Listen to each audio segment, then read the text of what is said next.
né?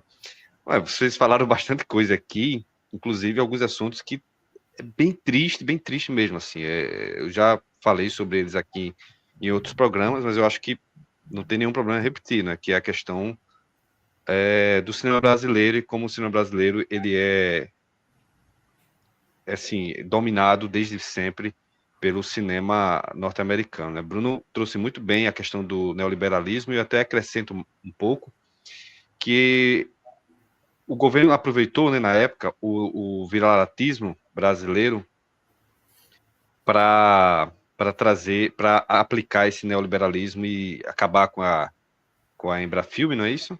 E esvaziar de vez as salas para o cinema brasileiro.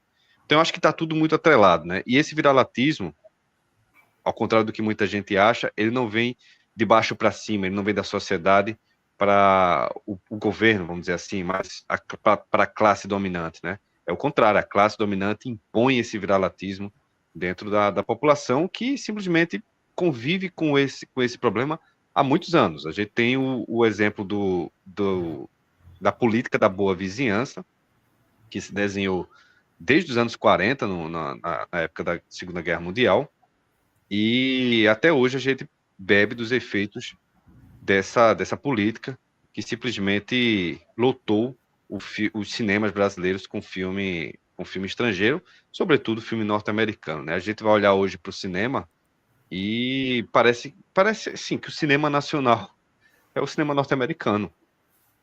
É um negócio absurdo, absurdo, absurdo. Então isso e é algo que traz, pelo menos para mim, muita tristeza, né? Porque isso forma um público, em primeiro lugar, que está acostumado mais com o cinema de fora do que com o cinema de dentro, e o ciclo vai se repetindo, porque as pessoas estranham o filme que é feito aqui, estranham as questões culturais do nosso país. Bacurau não era para ser um filme estranho para muita gente, como muita gente acabou recepcionando de forma estranha. Bacurau é essencialmente brasileiro, né? É, é engraçado porque quando começam a falar em inglês, e que deveria causar esse estranhamento nas pessoas a partir do diálogo em inglês que o filme traz, e acho que até de fato nesse momento traz, a gente está acostumado a estar ouvindo o diálogo todo em português e de repente vem pá, um monte de diálogo em inglês. Inclusive algumas pessoas pararam de assistir o filme, baixado, né, claro, quando não tinha legenda, né? E, e isso revela muito sobre o nosso cinema, né? Isso revela muito sobre o público que a gente construiu nesse tempo todo. E Bacurau também é sobre isso. Também é sobre o cara se achar. É também sobre o cara achar que. Ah, não, não tem problema. O problema vem assim, não tem problema no cinema aqui. Aqui é normal, pô. Eu gosto de Lilo Stitch. Eu vou assistir Lilo Stitch porque eu gosto. Por que aqui tem muita sala para Lilo Stitch? Porque as pessoas gostam de Lilo Stitch. Então as pessoas não enxergam o problema. É quase como o disco voador mesmo, assim, né? É quase como se fosse uma coisa alienígena, né? Então aquele disco voador que tá ali aparecendo como algo fantasioso, na verdade é um drone. Então, é isso que Cleber Mendonça, pelo menos que eu tiro. Não é uma fantasia que faz com que o nosso cinema seja abarrotado pelo cinema americano. É uma realidade. É um drone, se chama imperialismo, que tá aqui, entrou aqui no nosso cinema desde os anos 40 e perdura até hoje. E se a gente não exigir, se a gente não for atrás de políticas públicas que diminuam isso, vá regredindo até o ponto que a gente seja dominante no nosso próprio território, a gente nunca vai superar isso. Então, tem várias outras coisas que vocês falaram aqui, a questão do apagamento do Bacurau, eu vou falar em outro momento, porque essa fala eu acho que é extremamente importante, a gente está sempre batendo nessa tecla, né? Sobre a questão do cinema nacional versus o cinema estrangeiro e o problema de distribuição no Brasil, que já é um problema quase que secular. Pode falar aí, Bruno. A gente tá falando. Eu e o Hugo, a gente acabou falando um pouco sobre essa questão do produto estrangeiro e também sobre a dublagem. E não é como se a dublagem ela tivesse a intenção de trazer, entre aspas, o cinema estrangeiro de qualidade para de alguma maneira enriquecer a forma como a gente se relaciona com a arte. Porque se fosse isso, até seria ok. Mas é na verdade aquele que justamente subordina as nossas manifestações a uma certa hegemonia, uma certa dominância. De fato, é um fenômeno de mercado, né? Não é como se for, por exemplo, nos anos 30, 40, em que os filmes viajavam o mundo com essa intenção cineclubista mesmo, de propor debates, temáticas, estéticas. E esse percurso e esse itinerário internacional que os filmes faziam não era por mediação da dublagem, e sim por mediação das legendas. Por isso, quando alguém prefere assistir um filme legendado, não é somente uma questão de ser chato, que não sei o quê. É porque isso está muito relacionado com uma tradição de enxergar o filme como arte. Isso aí são coisas indissociáveis. A dublagem, ela surge dessa visão do filme como um produto e não como arte. De uma mercadoria, desculpa, porque não deixa de ser produto. Então, por isso que a dublagem ela precisa ser problematizada. E porque ela também tem consequências graves, não é só uma questão ideológica. Por exemplo, quando alguém vai assistir Bacurau, alguém, vamos supor, do Sul, e estranha os que os personagens estão falando, porque não se assemelha com o sotaque do Nordeste, e mais especificamente de Recife, que são os atores, né? Apesar de Bacurau não ter uma região específica, tem um elenco. Nossa, mas eles falam estranho, eles falam diferente. E a gente consegue se identificar com o áudio de dublado de um português que não existe, não é o português carioca, eu tô falando X pra caramba, você não vai ver esses X todos nos filmes que tem na Netflix e tudo mais, não é o sotaque de Brasília, não é o sotaque de São Paulo, e tudo bem, muito menos do Nordeste, lógico que tem pesos diferentes. Então a gente se identifica mais com um produto estrangeiro, dublado a partir de um idioma inexistente, que não é falado em nenhum lugar do país, do que se identificar de fato com brasileiros interpretando e falando. Não que não exista um trabalho de performance na dublagem, mas é totalmente vazio de identidade. Por mais que piadas sejam adaptadas, algumas coisas sejam regionalizadas para a gente achar mais graça ou se divertir mais, não tá. O valor cultural daquilo é muito baixo.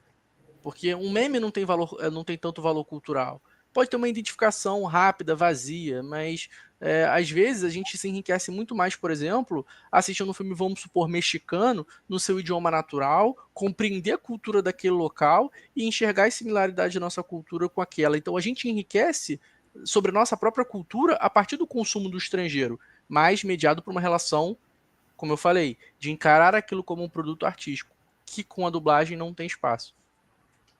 Só uma curiosidade aqui, antes de Cid falar, que é sobre a questão da dublagem, né? Quando é que ela chega aqui no Brasil, ela chega no mesma seara do cinema sonoro, que eles precisavam resolver o problema da língua, né? Então as pessoas estavam indo para o cinema, ver a novidade do cinema sonoro, e simplesmente elas não entendiam nada em inglês, né? Assim, a maioria das pessoas que iam para o cinema não entendiam. Então como é que a gente faz para resolver? Porque as pessoas começaram a perder o interesse pelo filme estrangeiro. Resolveram de 3 formas, né? A dublagem, a legendagem, como eles chamavam a dublagem de dubbing, né? Então eles traziam do inglês, e um remake gravado por atores brasileiros, por exemplo. Então, a dublagem, nessa época, ela já foi rechaçada muito pelos críticos de cinema na época, por acharem estranho, não é? Então, é justamente isso que o Bruno falou, é a questão artística. A partir do momento que você está trazendo a dublagem meio que deturpando, que, enfim, também por uma questão mercadológica, que as pessoas queriam ouvir a voz dos astros, das estrelas, mas é por uma questão de que essa acessibilidade que eles estavam trazendo a partir da dublagem estava matando um pedaço da arte, né?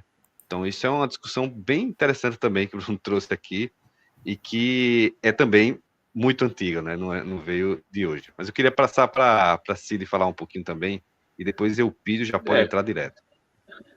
Eu ia ter uma inserção pequena, mas o debate ficou bom, né? Porque em relação à dublagem, você fala que está matando um pouco da arte, eu acho, se não me engano, é o Pablo Vilaça, que ele já, em algum dos seus cursos, ele já falou o que acontece na dublagem, né? Que realmente há uma mutilação do filme, né? Você corta do filme o áudio original para você colocar um novo áudio aquilo ali, então realmente é uma...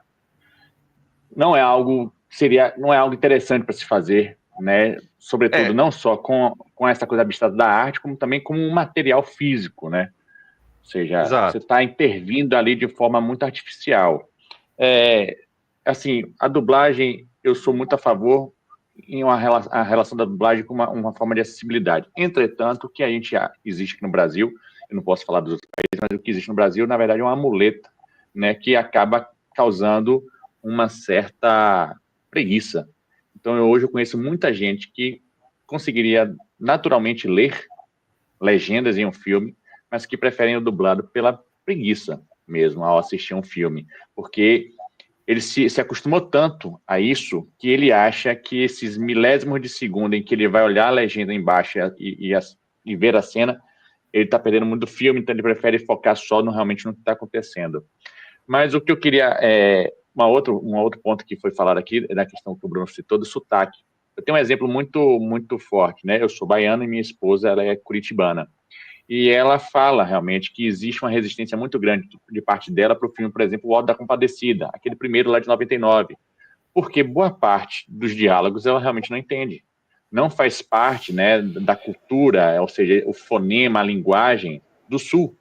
Realmente é algo que é irreconhecível mesmo, é como se fosse um dialeto, e se não for de fato um dialeto, né?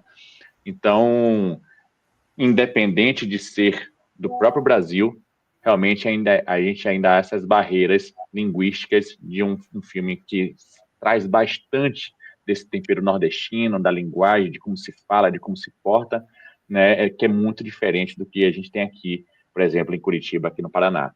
Mas o que eu queria lembrar mesmo é que o Bruno, o Hugo, numa citação, ele falou do filme do Kleber, que quem baixou, quando viu aquelas cenas em inglês, tiveram um pouco de resistência.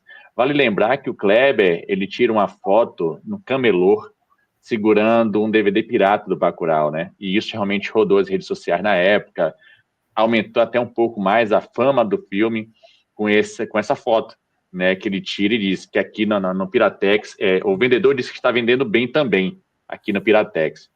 E é divertido, como o diretor enxerga realmente como o filme dele está se expandindo dentro né, das diversas regiões, das diversas camadas do Brasil.